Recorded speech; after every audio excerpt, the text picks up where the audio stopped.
বর্ষার দিনে রাস্তায় বের হওয়ার অনুভূতিটাই অন্যরকম। চারদিকে সবুজ প্রকৃতি, মেঘলা আকাশ আর হালকা বৃষ্টি, সব মিলিয়ে পথটা দেখতে দারুণ লাগছে। রাস্তার দুই পাশে সারি সারি সবুজ গাছ পুরো পরিবেশটাকে আরও সুন্দর আর রোমাঞ্চকর করে তুলেছে।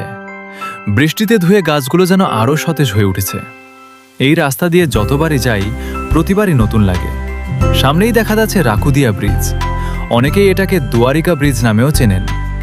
ঢাকা বরিশাল মহাসড়কের ওপর এই ব্রিজটি এখানকার যোগাযোগের জন্য বেশ গুরুত্বপূর্ণ। ব্রিজের ওপর থেকে চারপাশের দৃশ্যটা সত্যিই অসাধারণ।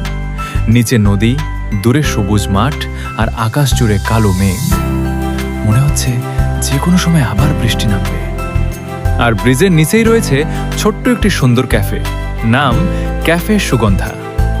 নদী আর সবুজ প্রকৃতির পাশে ক্যাফেটা জায়গাটাকে আরও সুন্দর করে তুলেছে।